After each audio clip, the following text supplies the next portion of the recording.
y después ya vamos de lleno a la clase de hoy.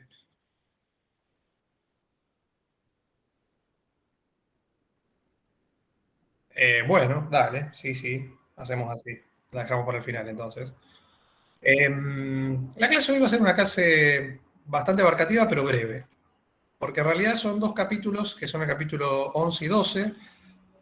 Bien, el capítulo 11 es el capítulo de... Esperen que les voy a compartir. El capítulo 11 es un capítulo de diseño. Son dos capítulos realmente teóricos. Ustedes tuvieron que leer varios capítulos por su cuenta, esta no sería la excepción, pero vamos a tratar de dar un poco las guías generales. Si bien después en los parciales les van a preguntar de todo el contenido, y en el final también puede aparecer pregunta de todo, me parece, digamos, voy a puntualizar algunas cuestiones más que dar todo el contenido catedrático, porque se hace, como siempre, largo y no suma tanto, ¿no? Déjenme que les comparto. Bien, fíjense, capítulo 11, el tema diseño de redes. Bueno, vamos a arrancar de lleno con este contenido. Bien, ¿cuál es el tema central de este capítulo? Bueno, en principio de lo que se va a hablar es de cuestiones de diseño, como dice el nombre, de red. Hay cuestiones que son bastante obvias, que ahí se mencionan, y hay cuestiones que tienen que ver con la estructura general que se utiliza por lo menos hoy por hoy para el diseño de las redes.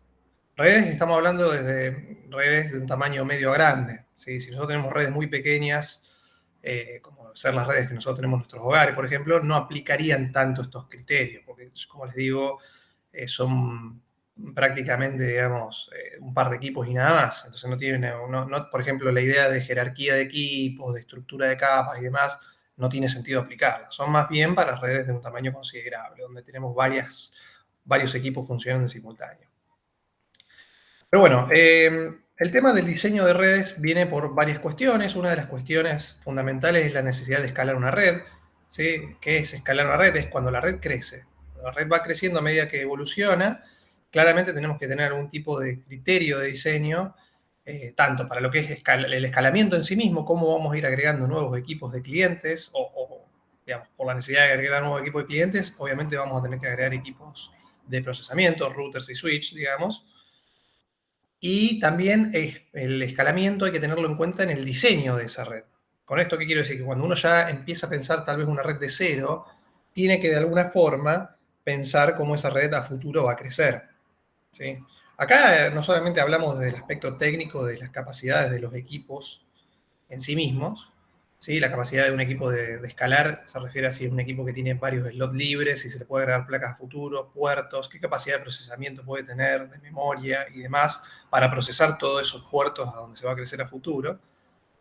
No es solo eso, sino la escalabilidad también tiene que ver con todo lo que rodea a los equipos, el entorno, el espacio físico y demás, también hay que tenerlo en cuenta. Parecen cuestiones menores, digamos, para nosotros que lo vemos desde un punto de vista muy teórico, todo esto parecen cuestiones menores, pero créanme que cuando estamos en un entorno real, en una empresa que se dedica a esto, es realmente a veces es lo más, incluso es más importante de los equipos, pareciera. ¿Sí? Porque no es fácil tener un data center o una sala de equipos preparada y lista para crecer indefinidamente. En algún punto va a haber que buscar un lugar físico nuevo. Y eso tiene un costo, tiene una logística, tiene todo un desarrollo y un proyecto que lleva tiempo y consume recursos. Bien, siguiendo este concepto de estructuras de redes, Cisco ha propuesto a lo largo de los años, como toda empresa de comunicaciones, digamos, se van adaptando esquemas, pero el último esquema que ha propuesto es este esquema que mencioné ahí en la currícula, que es el de redes conmutadas sin bordes. ¿Sí?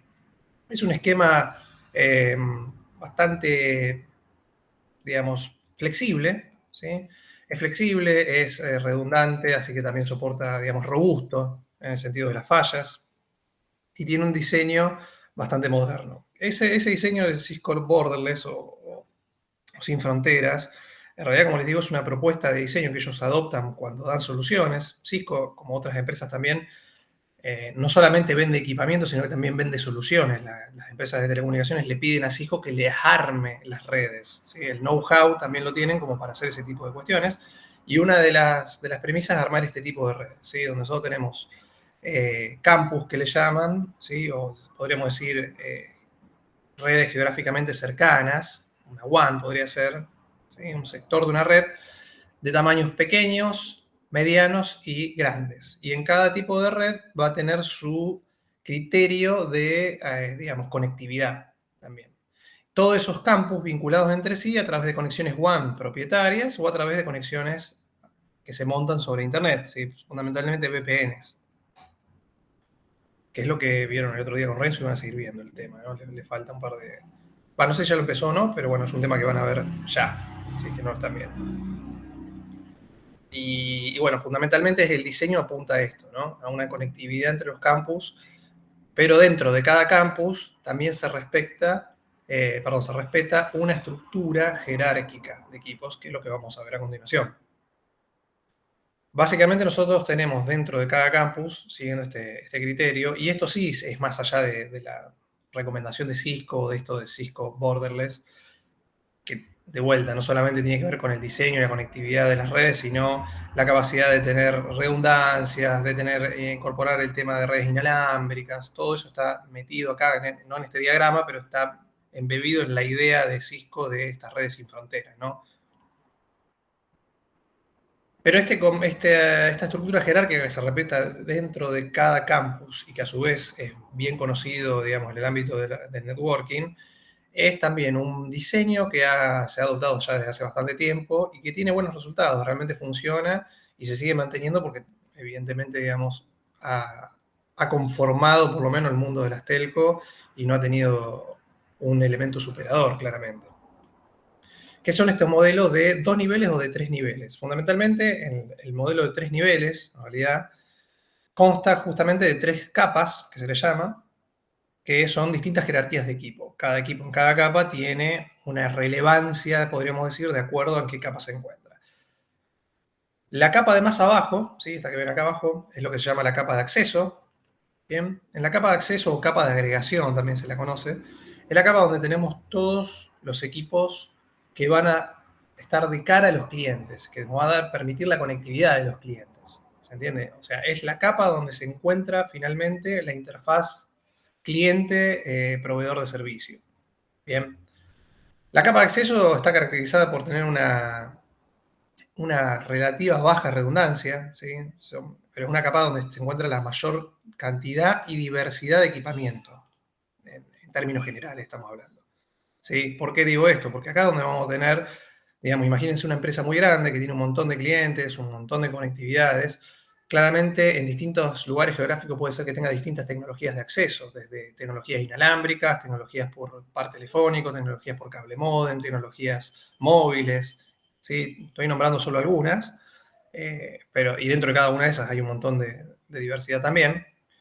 Pero digamos, acá vamos a tener un montón de marcas de equipos normalmente, un montón de capacidades distintas, equipos más viejos, equipos más nuevos, pero lo que va a carecer normalmente esta capa es de un nivel de seguridad muy alto, aunque eso cada vez va evolucionando más, o sea, esto que yo digo es comparativo con las capas superiores, pero si comparamos lo que era la capa de acceso ahora, hoy en día, con lo que era hace 10 años o 20 años atrás, ha sufrido una evolución gigantesca, como toda la tecnología, ¿no? En general de las telecomunicaciones, porque cada vez los equipos tienen más capacidad de procesamiento, entonces incorporan y bajan tecnología que antes estaba presente solamente en el core o en la capa de distribución, la bajan a la capa de acceso.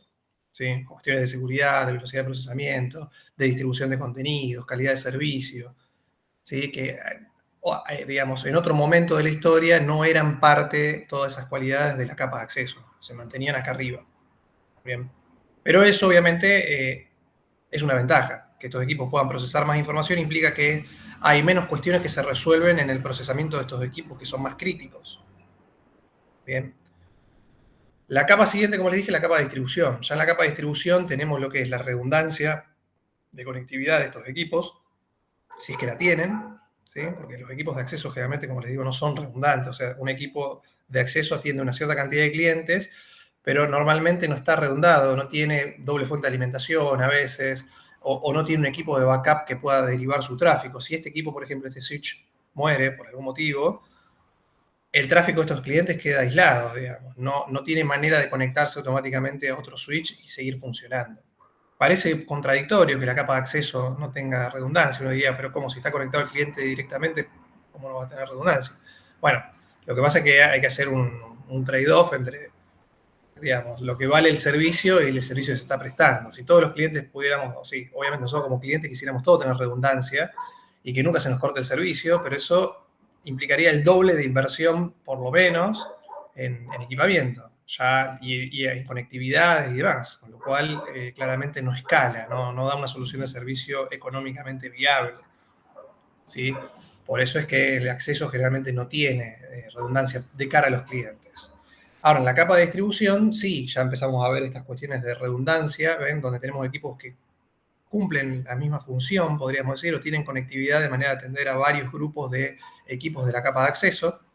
Y si alguno de estos equipos muere o alguna conexión falla, podemos tener algún tipo de backup, ¿sí? O de reenrutamiento del tráfico de manera que tomen otro camino alternativo y podamos, por lo menos momentáneamente, soportar cierto nivel de fallas en la red, sin que eso afecte a un número importante de clientes. Bien, de vuelta, no se puede tener por más que acá tengamos redundancia de enlaces y de equipos y demás, y técnicas para hacer este tipo de cuestiones, ninguna red es tolerante a todas las fallas. O sea, cuando se hacen diseños de red, eso se tiene en cuenta y se dice, bueno, esta red va a soportar que tenga 2 cortes en simultáneo en un área geográfica determinado, o 3, o 4, o que muera un equipo, o que muera otro equipo. Pero si tenemos una falla catastrófica, donde de una red de 6 equipos se caen 3, claramente, por decir algo, ¿no? Una red que tenga en su capa de distribución 6 equipos, o 20 equipos, y la mitad fallen, porque hubo, no sé, porque estaba mal diseñada esa red, ¿no? Claramente para que fallen 10 equipos en simultáneo si están distribuidos geográficamente es medio complicado.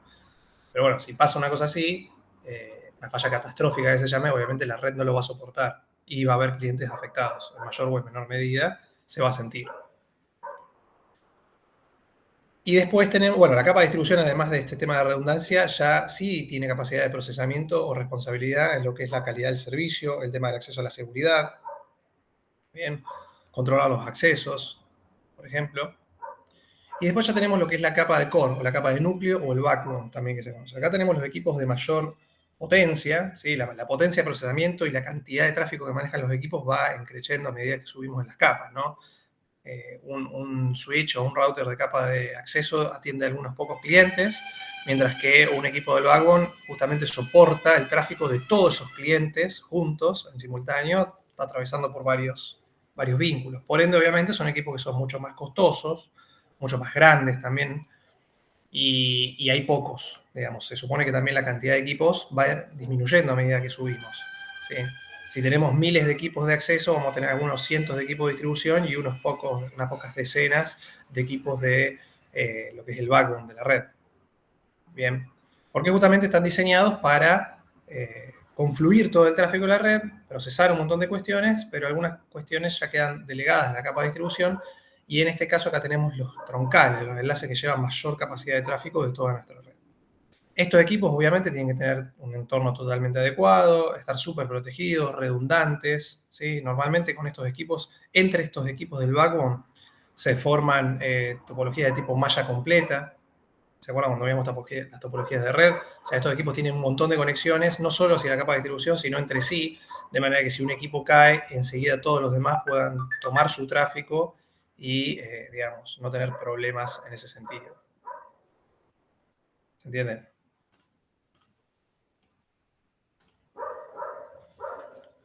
Dígame si por ahora se va entendiendo. Bueno, perfecto. Y después tenemos lo que es... Uy, se me fue la presentación. Lo moví.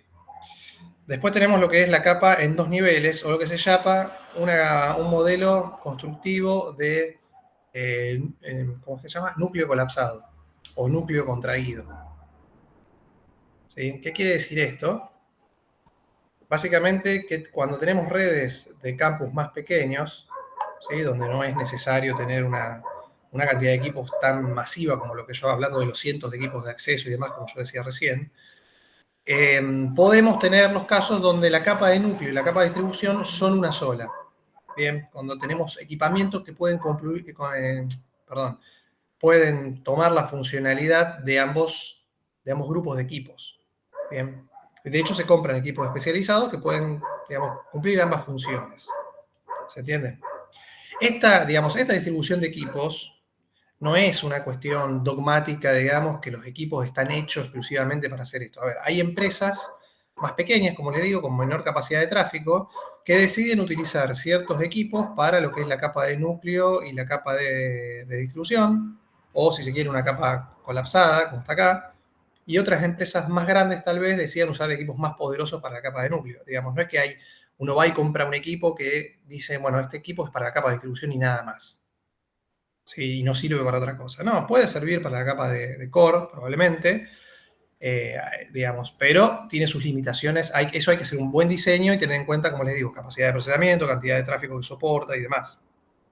Bien, llegado a un cierto límite, cuando ya tenemos muchos clientes, mucho tráfico dando vuelta, estos equipos de la capa de distribución no se aguantan estos enlaces de, como les digo, hoy por hoy estamos hablando del orden de varios terabits por segundo. ¿Sí? Un enlace de estos puede tener tranquilamente varios cientos de gigabits por segundo de velocidad, ¿sí?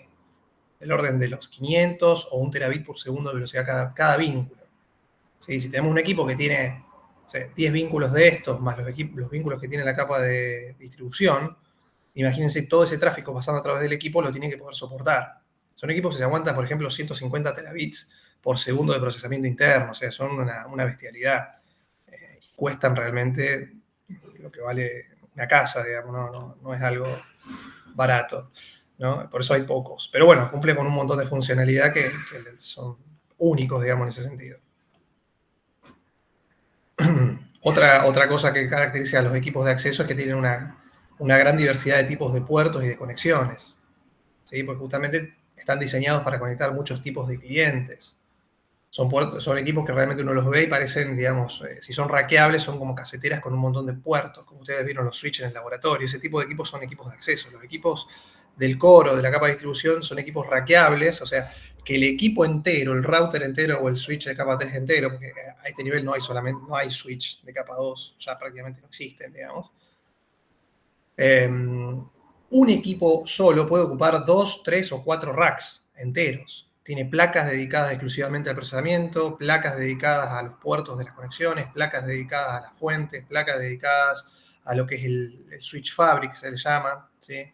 Placas controladoras, que son las placas, digamos, podría ser el CPU de todo el equipo, ¿se entiende? Entonces, toda esa gran cantidad de placas que van cumpliendo diversas funciones hay que armarlas en espacios, en racks, y cada uno ocupa un espacio físico bastante importante. Pero todos esos racks juntos funcionan como un único equipo, ¿sí? No son equipos monolíticos como lo que nosotros estamos acostumbrados en el laboratorio, que es un equipo entero en un aparato, digamos. Bien, esto es un poco lo que les comentaba recién. Fíjense, ¿no? Acá tenemos los ejemplos de campus de 3 niveles, con capa de distribución, capa de acceso y capa de núcleo, y con el núcleo colapsado, como se le denomina, ¿sí? Para campus más pequeños, digamos, donde necesitamos menor carga de tráfico.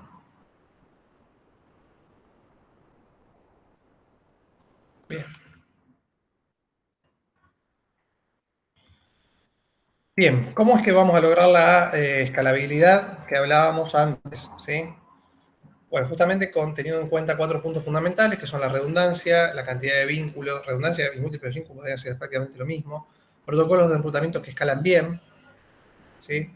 Es decir, que soportan ese crecimiento de ruteo. Por ejemplo, protocolos como RIP, que ya son antiguos, no escalan bien para nada, mientras que OSPF y ISIS son los protocolos preferidos hoy por hoy para lo que es ruteo interno. Bien. Y el tema de conectividad inalámbrica también hay que tenerlo en cuenta para el caso donde tengamos un crecimiento, digamos, tal vez muy rápido o cambios muy rápidos que no soporta la flexibilidad limitada que tiene una red cableada. Bien. Entonces, muchas veces, previo al despliegue cableado, hay un despliegue inalámbrico en una determinada zona o en una determinada parte de la zona que se quiere cubrir. ¿Sí? Bien.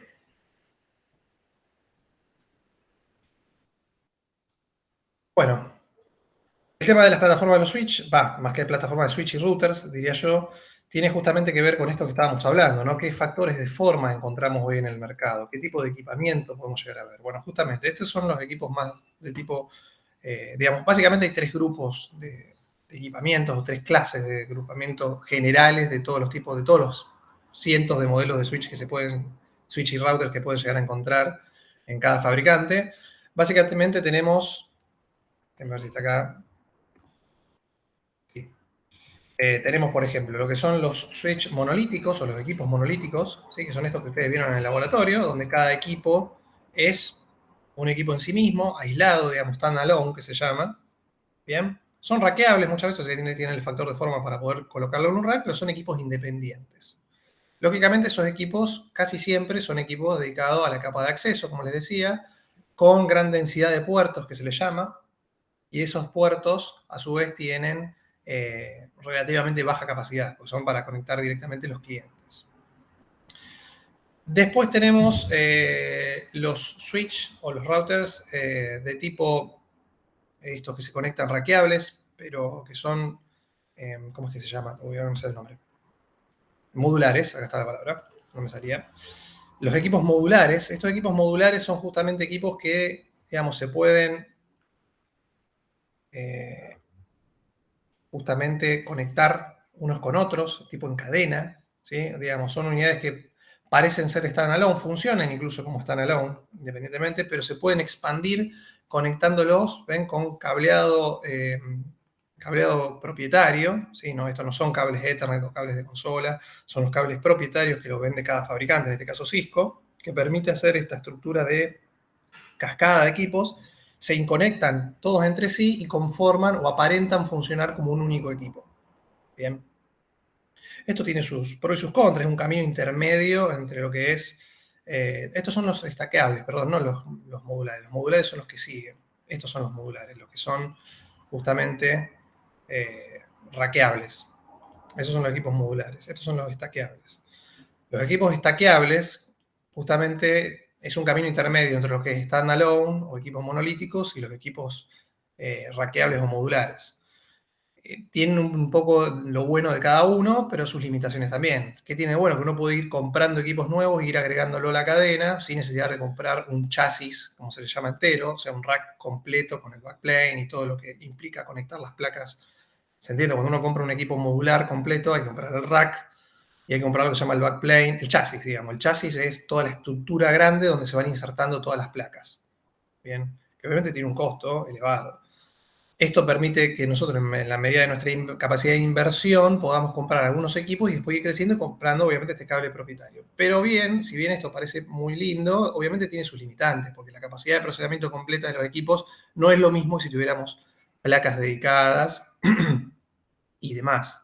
Bien, aparte que hay algunas limitaciones de redundancia, si un equipo de estos falla, no siempre es tan fácil, digamos, o hay que ver qué limitaciones de configuración tiene para que otros equipos tomen el tráfico o tomen la figura, digamos, de utilidad de ese equipo que falló. Como tampoco se puede mejorar las capacidades de los equipos individuales, digamos, vos estás sumando equipos que son todos iguales, pero si vos necesitas incluir algún feature nuevo o alguna capacidad adicional, no vas a poder hacerlo simplemente agregando un equipo nuevo, porque es más de lo mismo, podríamos decir. En vez de con los equipos modulares, perdón, con los equipos modulares uno se puede ir actualizando, ¿sí? Siempre con ciertos límites. Estos equipos tienen una vida útil de unos 10 años, o sea, o por lo menos eso es lo que calculan los fabricantes, es una estimación. Bien. A esto se le van agregando features, se le van agregando capacidades, se resuelven bugs internos que tienen. Tiene una vida de mantenimiento, pero después de esa vida de mantenimiento, digamos, básicamente la empresa nos fuerza a comprar equipamiento nuevo. Bien. Obviamente, siempre es un tira y afloja entre los fabricantes y entre las empresas que los compran. Podríamos decir los clientes que son las empresas de telecomunicaciones. Tiene un poco de sentido, digamos, tampoco se puede estar actualizando, imagínense 10 años en lo que es telecomunicaciones, es una vida. Y salen protocolos nuevos y salen versiones, fundamentalmente capacidades de velocidad de las placas nuevas todo el tiempo, y no es algo que se pueda reemplazar directamente. Un segundo.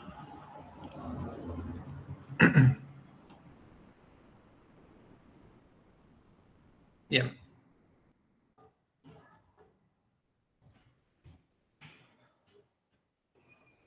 Bueno, como les decía, también está el tema de las velocidades de los puertos o la velocidad de procesamiento, ¿sí? No solo de los puertos, sino la capacidad interna de los equipos. Bien, que dice que las velocidades acá pueden ser de 100 megas, 1 giga. Bueno, realmente hoy por hoy ya prácticamente no se comercializan equipos que funcionen en 100 megabits. Sí, solamente equipamiento de cliente muy antiguo. En general, todos los equipos modernos ya vienen con puertos de 1 gigabit, o sea, eléctrico u óptico, por lo menos. Bien.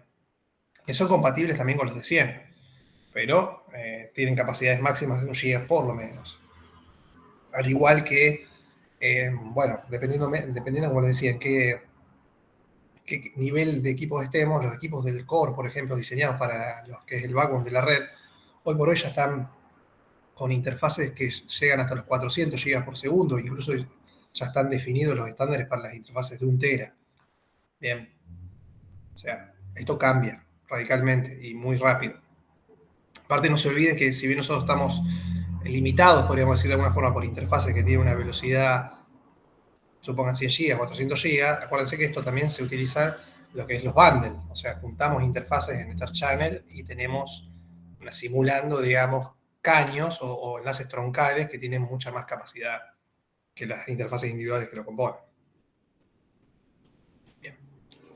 Otra capacidad importante que no hemos visto, pero esto en general también es, digamos, en general siempre, corresponde a una característica de algunos equipos de la capa de acceso, que es el PoE. ¿Sí? ¿Qué es el PoE? Es simplemente Power over Ethernet, es decir, alimentación eléctrica sobre el cable Ethernet. Bien, hay un montón de dispositivos, ¿sí? Como dispositivos tipo cámaras de videovigilancia, teléfonos IP, algunos access point, por ejemplo, también, equipos de radio, o sea, todos equipos relacionados más que nada con lo que es el acceso, ¿sí? Que, digamos, como un feature interesante que nos permite no tener que andar construyendo una boca o alimentando el equipo con un cable adicional, permite que se alimenten esos equipos sobre la misma conexión RJ45 donde conectamos el cable UTP. Bien, pero obviamente para eso necesitamos que el equipo, digamos, supongan se ponen cámaras de videovigilancia con PoE, esas cámaras toman la alimentación del switch a donde se conectan. Entonces esos switches tienen que tener lo que se llama una fuente fantasma, que es esta fuente que alimenta de forma remota estos dispositivos. Y esa fuente fantasma, pese a que el concepto realmente es muy, muy básico, no deja de ser una fuente, que va a utilizar los pelos, digamos, o los pines del cableado RJ45 que no sean utilizados para las transferencias de información. Parece una cuestión sencilla, sin embargo, eso es una cuestión sencilla constructivamente, pero sin embargo encarece muchísimo los equipos. Si ustedes si van y se fijan un equipo normal, un router, por ejemplo, un switch que tenga un modelo X de cualquier fabricante, búsquenlo si quieren, van a ver, cuesta, no sé, $100, y el equipo equivalente, que es igual, idéntico, las mismas características, pero tiene PoE, y encima el PoE a veces no está disponible, la mayoría de veces no está disponible en todos los puertos de ese switch, sino que hay 2 o 3 puertos nada más que tienen la capacidad de alimentar otros dispositivos, entonces el equipo se va a $150. O sea, el 50% de aumento por el simple hecho de tener una fuente interna. Siempre me pareció un abuso, digamos, más que una cuestión tecnológica, es constructiva, no encarece tanto, sino que es una cuestión de, bueno, como te estás ahorrando la instalación eléctrica de alguna forma, te están dando una solución extra y la cobran muy cara. Pero existen un montón de dispositivos que soportan este tipo, tanto ser fuente de PoE como ser cliente de PoE. O sea, también hay switch que se pueden alimentar ellos a través de PoE tomado de otro equipo más arriba.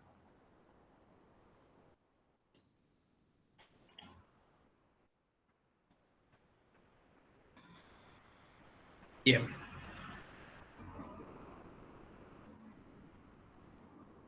Bueno, el tema de los routers, bien. Acá ven justamente una topografía. Fíjense, estos son los routers, como les decía, rackeables, modulares, ¿no? Donde uno tiene que comprar el chasis. ¿Qué es esto? Esto, imagínense, tiene el tamaño de.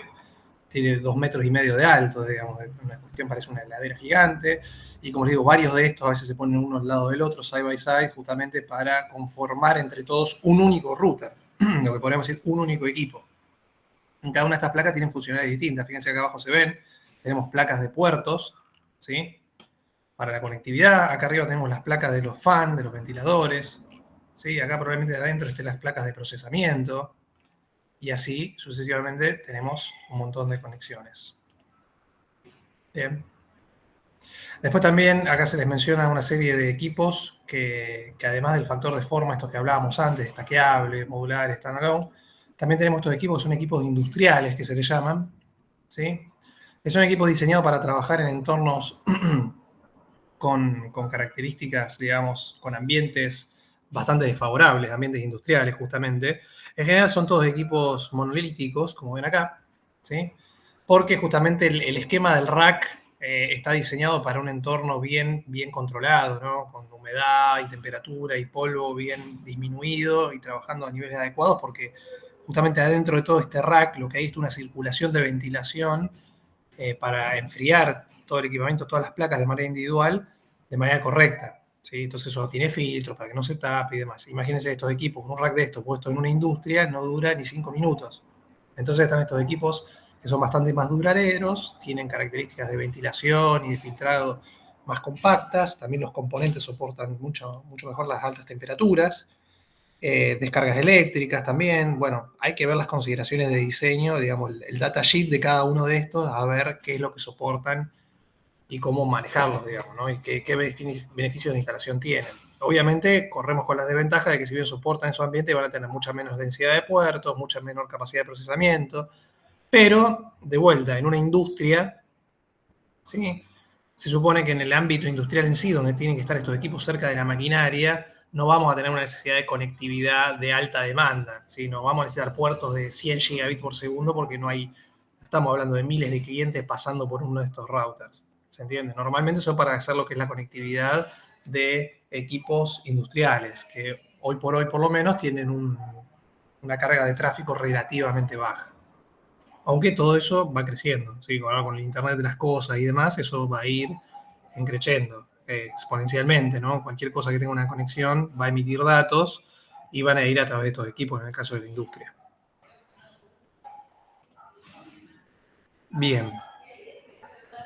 Bueno, acá otro ejemplo, ¿no? La vista de atrás de un rack, ¿no? Donde vemos un montón de placas de distintos tipos de puertos. Fíjense, acá tenemos algunos puertos. Acá fíjense que no están puestos los módulos, o sea, son las bahías para colocar los módulos, porque acá se pueden conectar módulos ópticos de distintas velocidades, se pueden colocar SFP eléctricos, ¿sí? Incluso acá fíjense que tenemos lugares para las WIC, o sea, para las tarjetas que podemos poner incluso puertos seriales, un poco de todo, ¿no?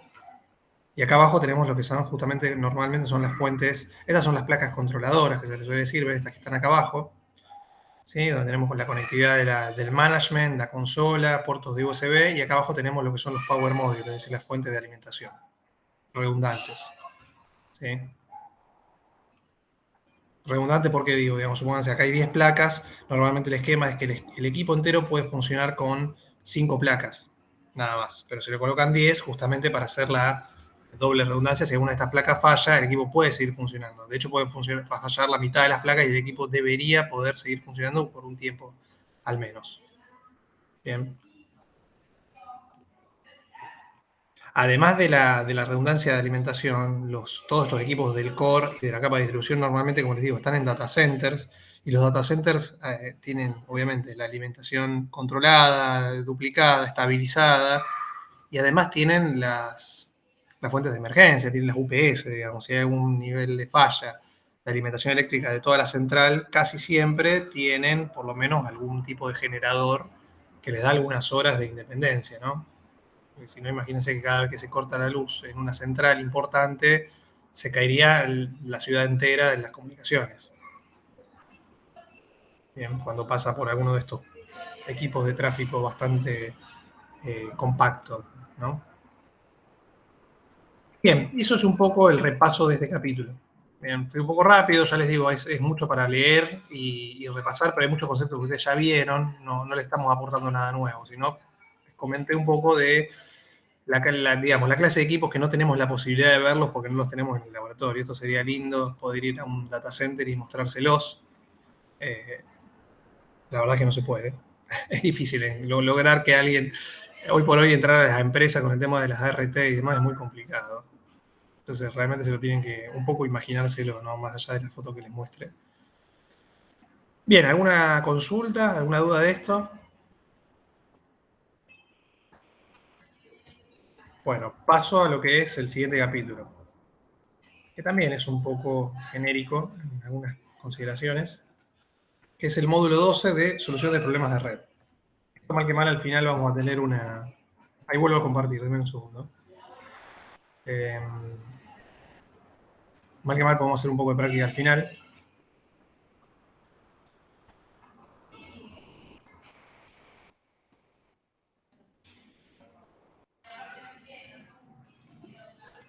Bien. Bueno, el módulo de resolución de errores nos presenta algunos criterios generales, digamos, algún formalismo de lo que es la resolución o el troubleshooting en redes. ¿Sí?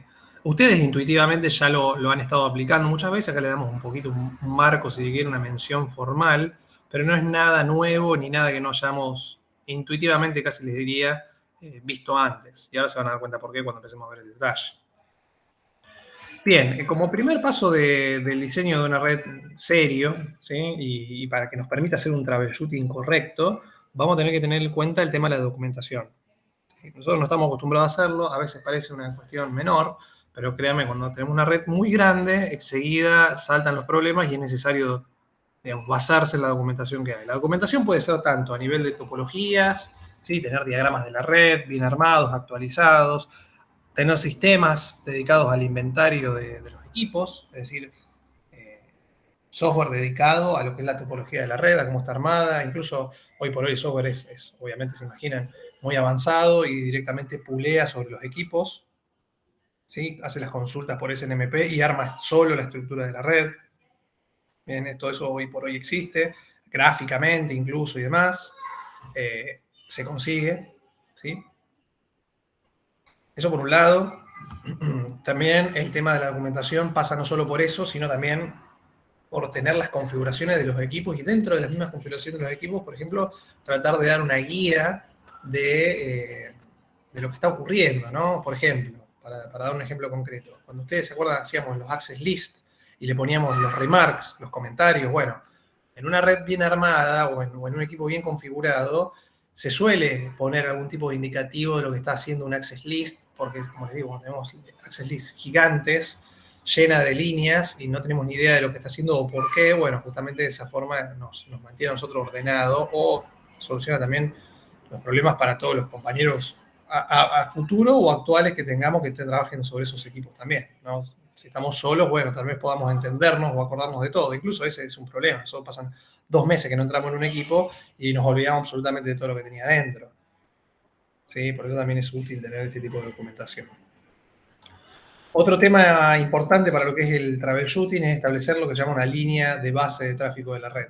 ¿Sí? Las líneas de base, de vuelta, hay software dedicado a lo que es establecimiento de líneas de bases. Básicamente lo que se hace es establecer el comportamiento del tráfico de una red a lo largo del tiempo. Bien. Ver el perfil de cómo crece o cómo se va modificando el tráfico a medida que pasa el tiempo.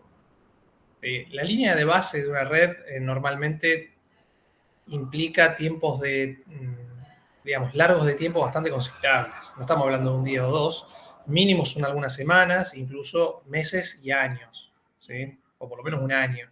¿Por qué digo esto? Porque nosotros tenemos mucha variación del tráfico de manera estacional y eso, obviamente, si vamos a tenerlo en cuenta, ese crecimiento del tráfico, esa variación del tráfico a lo largo de un día, una semana, un mes, un año, nos va a servir para después hacer diagnóstico de los problemas que se puedan presentar y también para planificarle, como les dije antes, el crecimiento, la escalabilidad de esa red.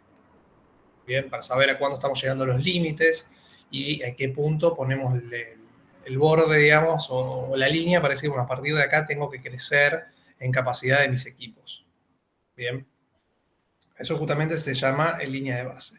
Si nosotros vemos, por ejemplo, la evolución del tráfico de cualquier red con una cierta cantidad importante de clientes, vamos a ver, por ejemplo, el tráfico normalmente tiene, a ver, voy a tratar de buscarles, ahora voy a seguir explicando después, a ver, denme un minuto, si quieren les muestro una curva de tráfico de algo, ¿sí? De alguna interfase de algún equipo.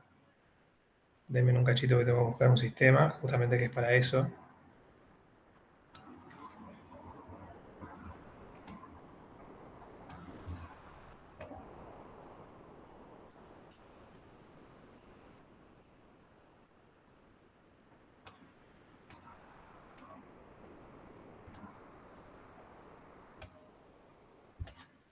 Ah, esperen.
Estoy buscando alguna curva para mostrarles justamente que sea interesante, que se entienda un poco.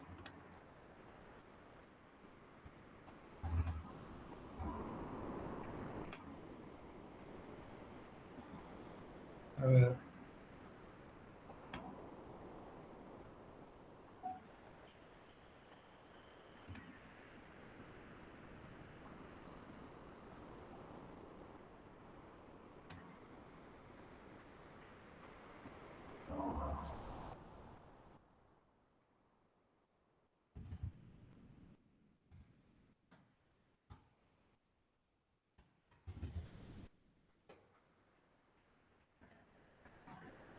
Bueno, ahora vamos para el otro lado. Ya les voy a conseguir algo.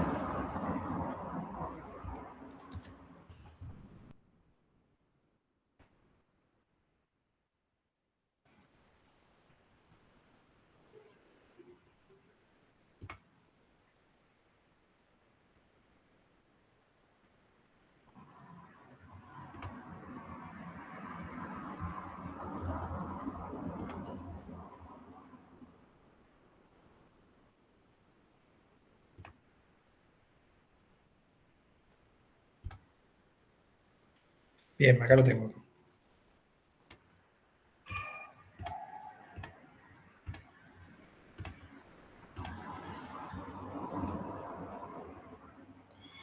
Bien, fíjense acá, por ejemplo, este gráfico que yo estoy mostrando.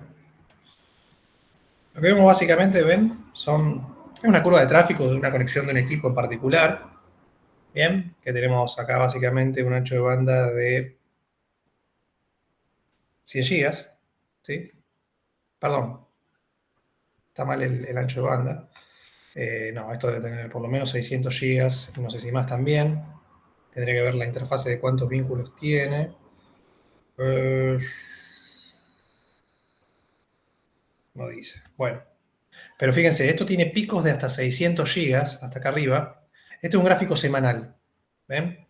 Nosotros lo que vemos que todos los días esta curva de tráfico justamente lo que hace es sube y baja, siempre llegando más o menos a los mismos picos. Y tiene obviamente cada día su particularidad. Fundamentalmente los fines de semana es donde se llega a los picos máximos. Pero siempre todos los días vemos, fíjense, si hago una gráfica de las últimas 25 horas, tenemos un comportamiento muy repetitivo, ¿no? Tenemos las curvas que va creciendo el tráfico hasta llegar a sus máximos generalmente a eso de las 10 de la noche de todos los días y después empieza a bajar durante la madrugada y empieza a ascender lentamente a la mañana cuando la gente trabaja y finalmente se ameseta más o menos por la tarde y ahí vuelve a empezar a crecer hasta llegar al pico de la noche y vuelve a caer drásticamente la madrugada. Tiene que ver con los perfiles de consumo nuestro. Nosotros obviamente empezamos a la mañana trabajando y demás, después cuando la gente está en su casa a la noche consume ampliamente mucho más tráfico, ¿no? De datos, de internet, de streaming y demás.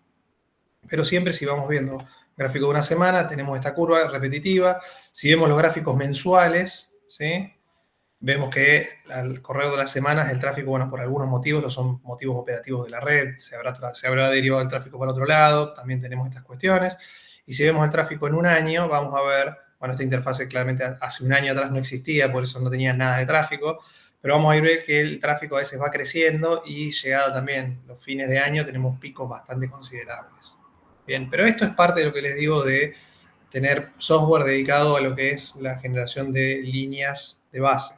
Esto en realidad es un software de monitoreo, te está mostrando cómo está el tráfico hoy por hoy, pero también tiene esa capacidad de hacer una determinación de líneas de base.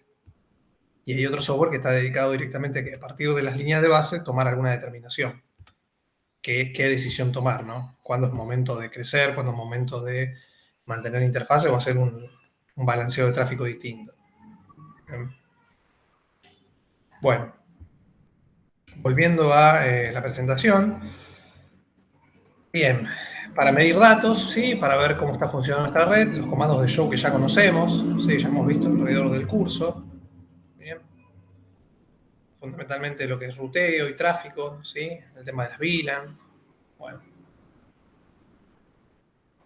Y ahora sí, digamos, habiendo hablado de esto de lo que es líneas de base y determinación de documentación de la red, podemos hablar puntualmente de lo que es los procedimientos para resolución de problemas. Bien.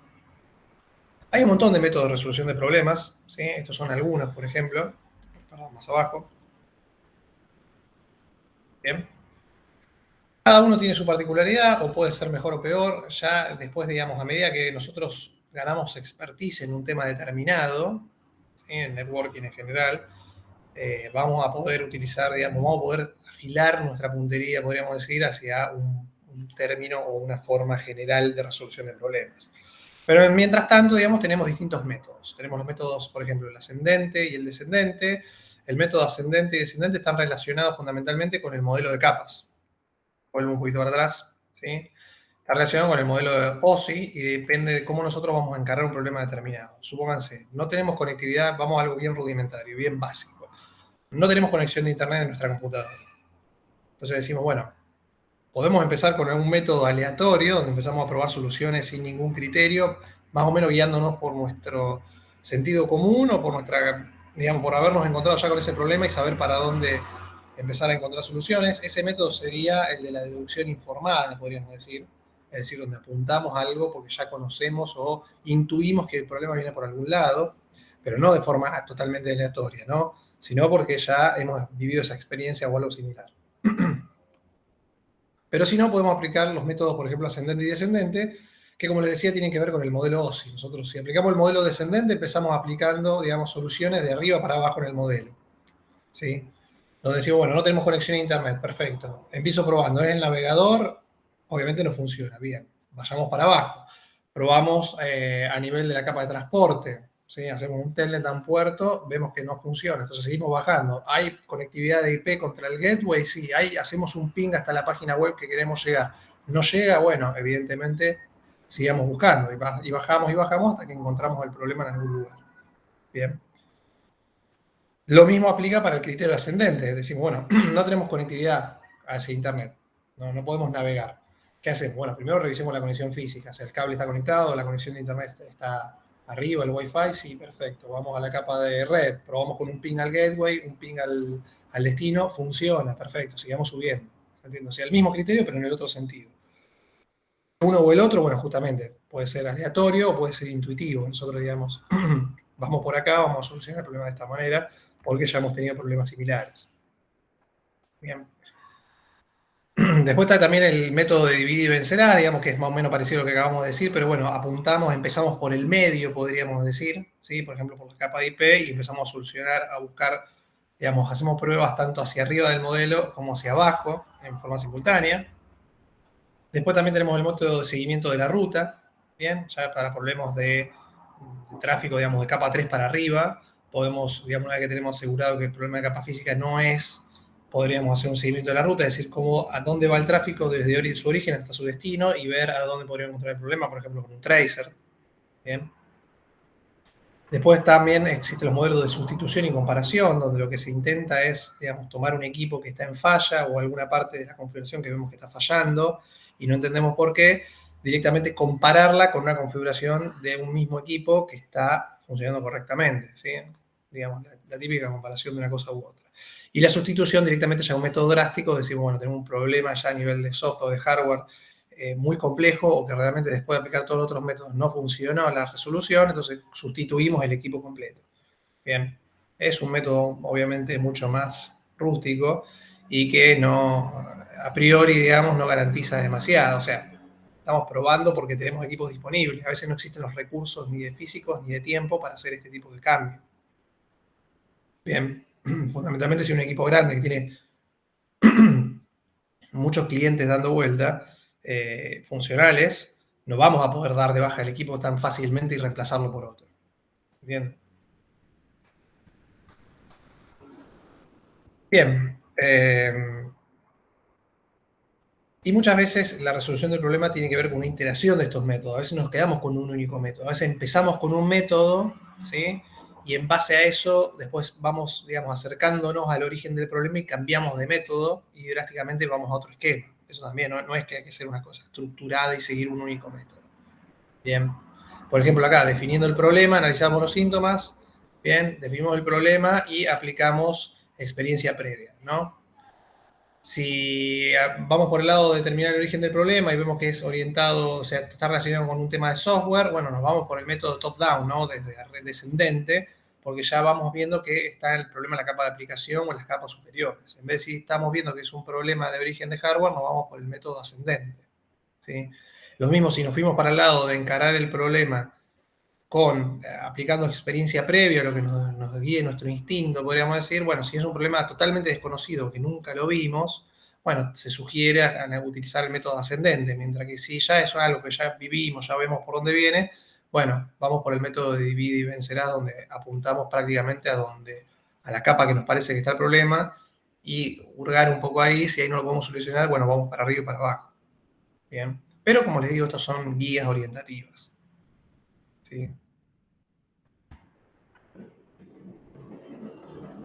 Bien, ¿qué tipo de herramientas podemos utilizar para la resolución de problemas, más allá de nuestra capacidad de, ¿no? de entrar equipo por equipo y ver la configuración? O sea, imagínense de vuelta, en un escenario de laboratorio que trabajamos nosotros, tenemos pocos equipos, el troubleshooting se hace metiéndose en cada equipo y haciendo comandos de show y tocando configuraciones, porque son pocos equipos. Imagínense una red gigante llena de equipos, no es plausible, digamos, entrar en cada equipo y ver qué está pasando. Por eso tenemos que tener sí o sí algunas de estas herramientas, como ser herramientas de administración de redes, ¿sí? O sea, herramientas de management de toda la red, donde tenemos todos los equipos y vemos tendencias de tráfico y de pronto esas herramientas mismas están seteadas con niveles de alarma que nos van a indicar si nos hemos, digamos, si hay algún tipo de problema en la red que nos dé aviso, ¿sí? Son herramientas inteligentes que hay que, obviamente, saber configurarlas de forma adecuada para que cuando haya algún desvío importante en la red nos salte la alarma. No solamente desvío de que se cortó un enlace, se cayó un equipo, se quemó una placa, porque eso obviamente va a saltar una alarmística bastante, digamos, trivial, que enseguida cualquier sistema se va a dar cuenta, sino configurarla para que cuando haya algún crecimiento de tráfico abrupto sobre ciertas interfaces que nosotros estamos monitoreando, eso también dé un aviso y diga, che, acá está pasando algo, acá se movió el tráfico de una parte de la red hacia otra cuando no debería haberlo hecho. Bien. Para eso también se utilizan justamente las herramientas de línea de base que hablamos hace un ratito, ¿no? Que viendo y caracterizando el tráfico, el comportamiento normal en un momento determinado del día, del año o de la época, en base a eso va a tomar también algún tipo de recaudo y darnos aviso de que algo se está yendo de los parámetros normales. Bien. Y las bases de conocimiento, que en definitiva son grandes bases de datos donde podemos recurrir para hacer el troubleshooting, ¿no? Estas bases de conocimiento, como bien dice acá, la tienen muchas veces los proveedores. Nosotros, las grandes empresas de telco, se manejan con asistencias por parte de las empresas que le dan equipos.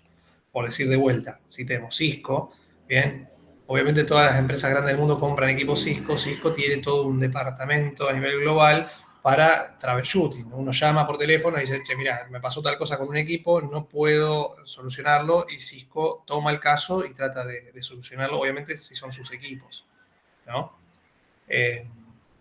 porque la realidad es que no podemos tener el nivel de expertise para entrar en el fino del funcionamiento de los equipos que se compran en las empresas, ¿no? O sea, una empresa normalmente compra de muchas marcas, muchos fabricantes, no puede tener un experto o varios expertos que conozcan de principio a fin todos los equipos de una marca determinada y todo su funcionamiento hasta el nivel más básico de ese equipo. Entonces, justamente los fabricantes dan ese tipo de asistencia para que nosotros podamos recurrir y en caso de problemas muy complejos, bugs y demás, que nosotros obviamente no podemos entrar en la configuración, en la programación de lo que está pasando dentro de un router, ellos sí pueden encontrar una solución al problema.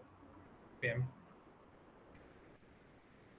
Los analizadores de protocolo también son herramientas útiles, ustedes lo conocen, el Wireshark ya lo han usado, hay un montón de analizadores de protocolos más o menos avanzados, pero Wireshark es muy bueno y realmente permite hacer diagnósticos de un montón de cuestiones cuando ya hemos, digamos, descartado que eso trate de un problema de más alto nivel.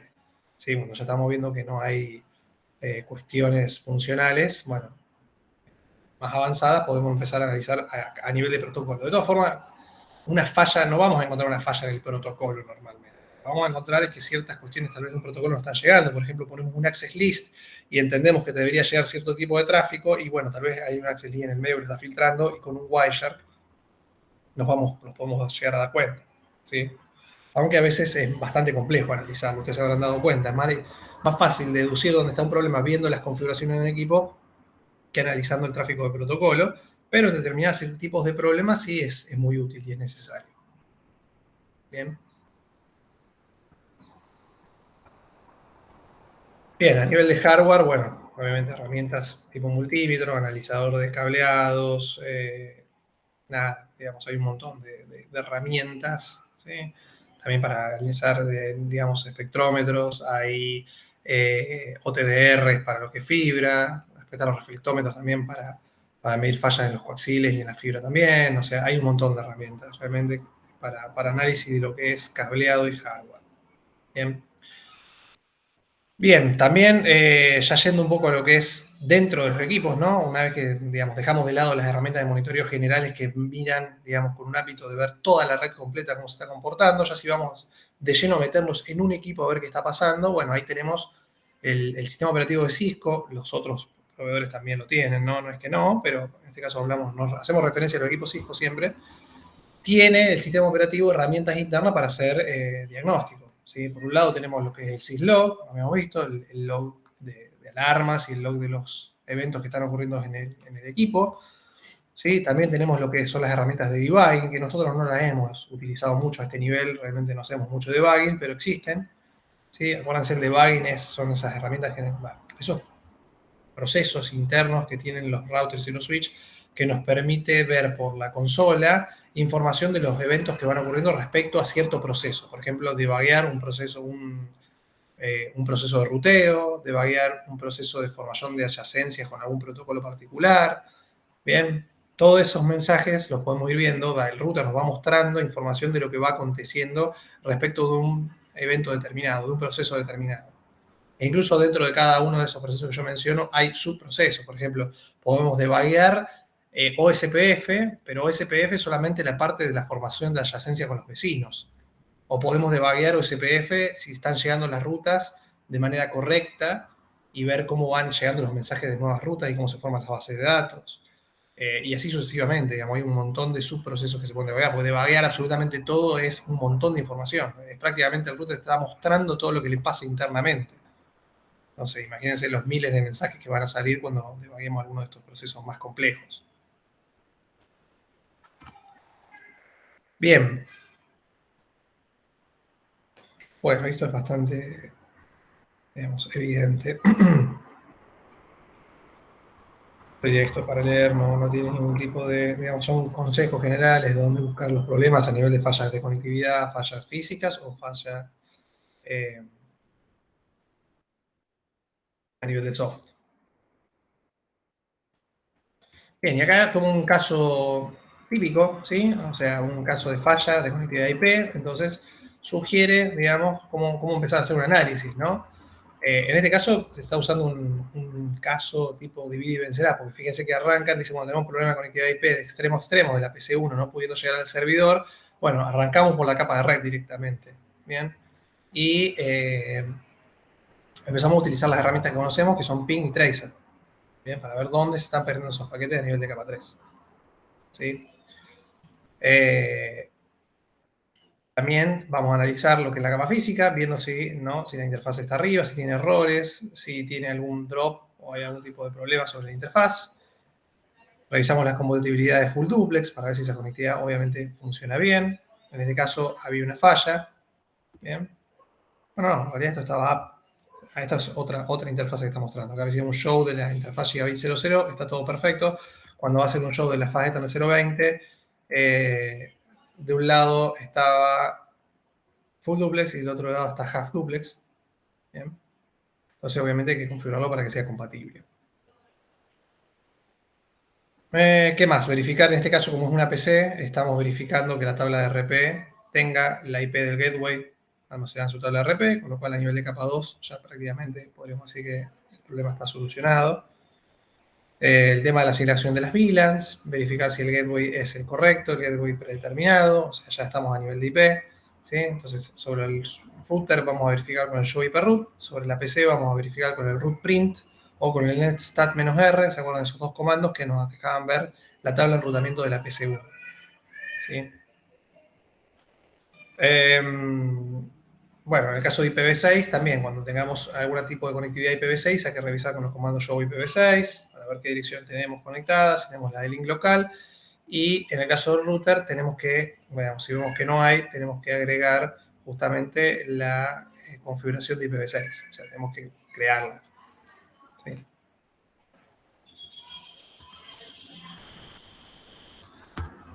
Bien, se verifica la ruta correcta. ¿Cómo lo vemos eso? A través de el comando show iproot.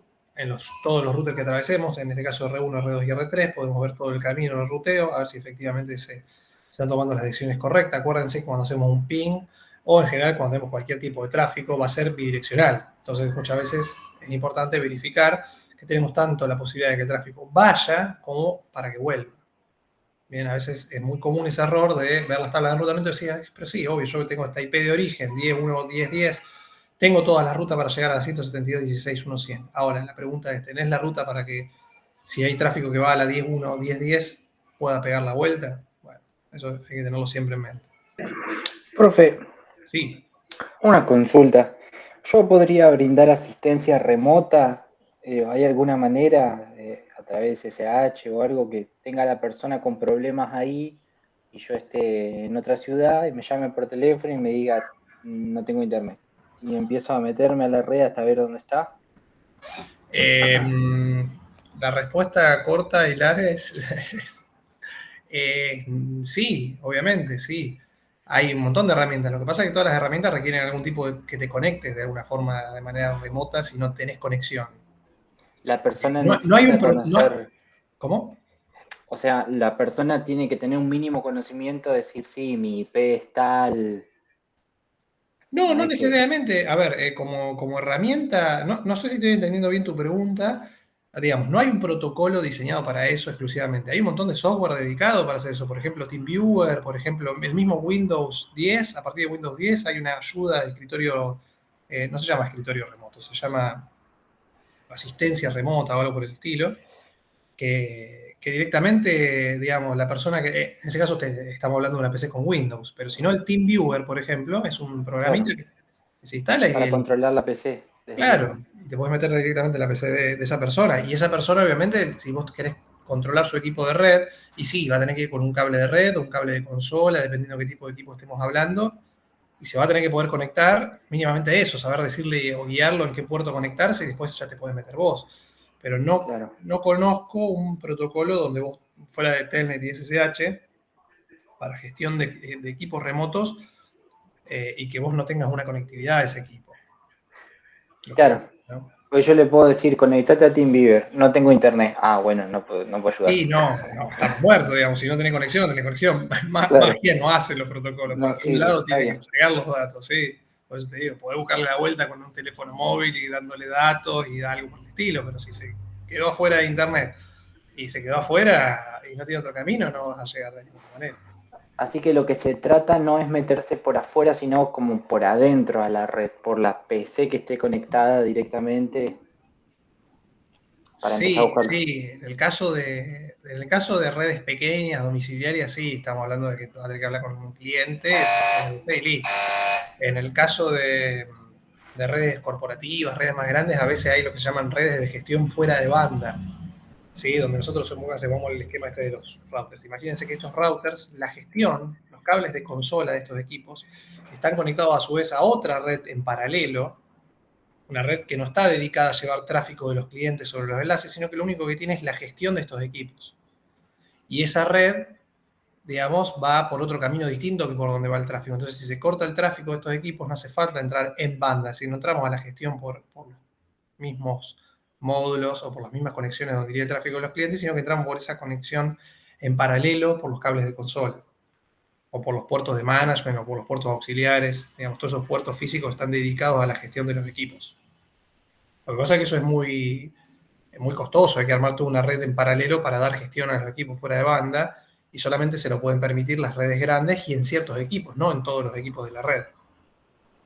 ¿Se Ahí entiende? está. Es como tener dos redes, pero porque es muy importante ese nodo, por ejemplo. Exactamente, se aplica, como ya que lo vieron hace un ratito el concepto, se aplica normalmente a los equipos del core, a lo sumo los equipos de la capa de distribución, algunos.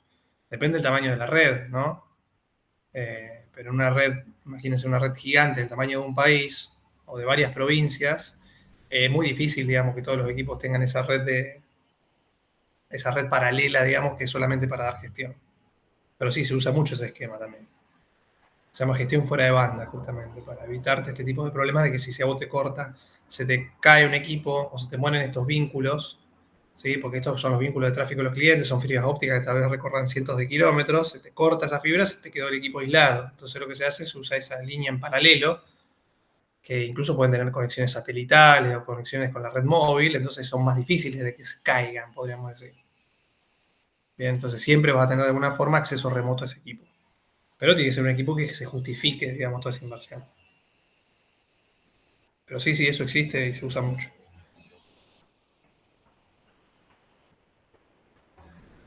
Bien. Bueno, y como les digo, vamos a hacer un packet tracer de esto. En realidad se los voy a dejar a ustedes para que lo hagan como tarea, digamos. No para entregar, sino para que lo vean y traten de solucionarlo, ¿sí? ¿Qué es el packet tracer? Ya les digo cuál es. Un segundito. Voy a tener que entrar a la plataforma. Espérenme.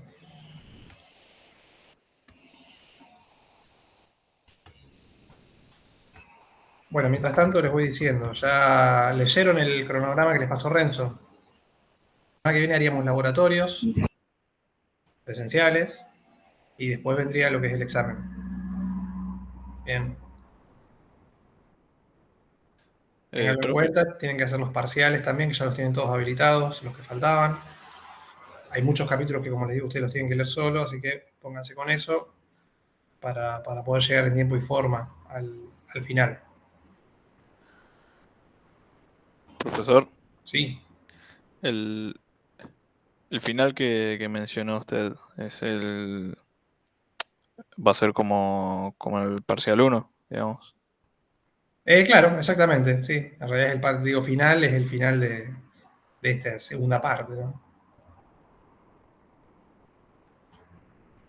Sí, sí, es con un ejercicio práctico que lo tienen que resolver en un tiempo, digamos. Bueno, hay dos paquetes para hacer, que son el 1261 y 1262. ¿Bien? Ambos les plantean escenarios con, digamos, un packet tracer donde tienen algún tipo de error, o algunos errores, varios, y ustedes tienen que aplicar algunos de estos criterios para ir tratando de resolverlos. ¿Sí? Como para que hagan un poco de práctica. Permítame, escribo 1261, 1262. Bien, y creo que eso ya sería todo por hoy. Como digo, los parciales los tienen habilitados, así que los pueden hacer en cualquier momento. No es necesario que nos pongamos ahora a hacer uno. Nada, si tienen consultas, dudas, la semana que viene nos vamos a ver, vamos a hacer más práctica, justamente de todo esto que estuvimos viendo, y también para que ustedes traigan sus consultas de lo que vayan estudiando, ¿sí? Fundamentalmente esos capítulos que tienen que leer solo, tal vez haya un concepto que no se entienda bien, lo podemos repasar. Pero por hoy ya estaríamos listos. Le dije que iba a ser una clase cortita.